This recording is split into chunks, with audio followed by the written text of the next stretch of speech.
What is up, guys? It is Andy here from ThePickyMiners, and today I'm bringing you a new series called Andy's Indie Game Reviews, or AIR for short. To start off in this video, we're going to be talking about The Bridge. What is The Bridge? The Bridge is a 2D logic puzzle game that forces the player to reevaluate their preconceptions of physics and perspective. It is Isaac Newton meets MC Escher. Manipulate gravity to redefine the ceiling as the floor while venturing through impossible architectures. Explore increasingly difficult worlds, each uniquely detailed and designed to leave the player with a pronounced sense of intellectual accomplishment. The Bridge exemplifies game as an art form with beautifully hand-drawn art in the style of black and white lithograph. The Bridge was released on Steam on February 22nd, 2013, and was created by Ty Taylor and Mario Castaneda, independent of a game studio. I believe this was actually created for a college project and went on to win many indie game awards. These awards included the winner of the grand prize at the Redmond Digital Art Festival 2012, the winner of the grand prize at the Seattle iFest 2012, and the winner of the grand prize at the Seattle Independent Game Competition in 2012. It also won Best Art in the Independent Propeller Awards of 2012, just to name a few. So, where can you buy The Bridge? The game is on Steam. It sells for $10 normally, but it goes on sale quite often, so you can definitely pick it up for less than that if you so desire. Alright, so let's hop into my first impressions when I started playing The Bridge. The first thing that I noticed when I started playing this game is that the art style is fantastic. Like I said before, it won Best Art at the Independent Propeller Games of 2012, and rightfully so. It's really well done. It's all hand-drawn as far as I can tell, and it all flows very nicely. It's not choppy, it doesn't look bad, it looks very good actually. And it's not really something that you would expect from a hand-drawn game, but it flows better than some games that are even animated. So I was very impressed by that. Continuing on, the levels are designed in such a way that they are familiar and understandable, yet mysterious. It adds a lot to the game as a whole, especially because the game is really an enigma when you first start out. My first impression of the gameplay were also very good. The whole game is very fluid. You control it using W, A, and D, no S, and you use the arrow keys to control the rotation of the camera. And the game is highly physics-based, but they're not the physics that you would expect. They're not Earth physics, per se. All preconceptions of physical rules are gone, given the fact that the whole point of the game is to really disrupt those rules. In the introduction to this video, I read through the bio of the game as placed on the developer's website, and it said that the game was Isaac Newton meets MC Escher. And I think that comparison is actually very accurate. All of the levels are very Escher-esque, and it really adds an interesting dynamic to the gameplay where it's not anything that you would expect at all. So, let's hop into what I liked about the game. What did I like? The levels got progressively more difficult as the game continued, and that was really nice to see because it adds to the game. It's not just, this is what you have to do this repeatedly, as some games end up, especially puzzle games. And the gameplay gradually introduced more elements that made it more difficult or more interesting. Additionally, the soundtrack was very calming and enjoyable. And the game wasn't action-based, but it was very reminiscent of a Flash game, but much more polished. It was something unachievable, in my opinion, using a browser. The loading screens are quite interesting. There's lots to look at. It almost makes it feel like it's part of the story and not just filler, especially with the art style. It really adds to how the game develops as a whole. Any and all loading screens and level screens are implemented into the style of the game, adding to the fluidity, and overall the game performs very smoothly. In the game, there's a very interesting spacebar mechanic in which you can reverse time. It's similar to Braid, actually. Braid is another indie game that won a ton of awards. So I guess if you want to win a ton of awards, you put a reverse time mechanic into your game. But it allows for very interesting manipulation of the game itself and how you interact with the environment. The game is an open world per se, but it's certainly not closed world. It's structured without being too structured. I believe this is due to the ability to explore and think through everything on your own.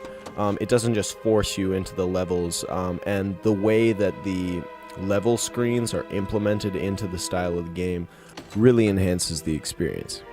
Another thing that I liked was how quickly the game flowed. Most of the levels only take a minute or two if you can think through them, but if you're stumped, the game can be very frustrating. Some of the levels take very long to find out, and that's actually one of the things that I didn't like about the game, but we'll get into that in just a bit. And the last thing that I really liked about the game was that the end of the game was fantastic. The quotes throughout the story give the game its particular feel, and the end of the game really ties it all together in a way that I found very, very nice. So now let's get into what I didn't like. Some parts of the game can be very confusing simply due to the absurdity of the physics in this world. It is Escher-esque, and it's meant to not make sense. Now, this is the premise of the game, so it's not really a bad thing, but it's something that I should warn you about. It can be very, very frustrating, especially in the late levels. Another thing I didn't really like was the fact that it feels like a polished Flash game. Despite the fact that the art is fantastic and the game flows really well, it doesn't feel like it should be a standalone game on its own. It feels more like it should be a time waster of a game and not really something that you would be like, oh, I want to go home and play The Bridge. It doesn't feel like it's enough on its own is the problem. Additionally, the game feels a lot more open than it actually is. I know I said earlier that it feels like an open world game, and that certainly is a good thing, but the way in which they make it feel like an open world game gets too repetitive. So, a good example of this is at the loading screen you can walk infinitely in one direction, which makes the game feel huge, but it doesn't add anything to the gameplay. So it gets a bit old from the player's perspective. From the developer's perspective, it's very, very well done, but from a player's perspective, it gets quite old. While introducing the mechanics aren't explained in an intrusive way, it's almost as if they aren't explained enough. So in some puzzle games, some mechanics can be like, oh, click on me, this is what you have to do, this is how you solve the level. The game isn't like that, but in some cases it's not enough. It's not explained enough. Some levels left me stumped until I realized what I was able to manipulate to be able to figure out the level. And this is due to mechanics that weren't really explained. They just have a little letter pop up next to them. Another problem that I had with the game was that the game mechanics get a bit trite as the levels continue, but it's a short game so it's not too much of a problem. Another problem was that the difficulty was not linear as the level progressed.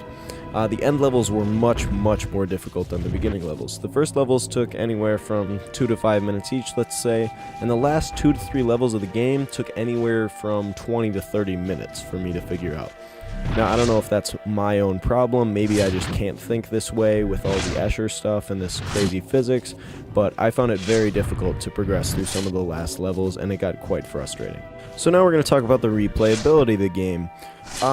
Is there replayability? Somewhat. At the end of the game, once you finish it, there are mirrored levels, which are exactly what they sound like, where simply the gameplay is mirrored, which are more difficult, and it adds a lot to the experience, but in the same way, it's still kind of the same thing.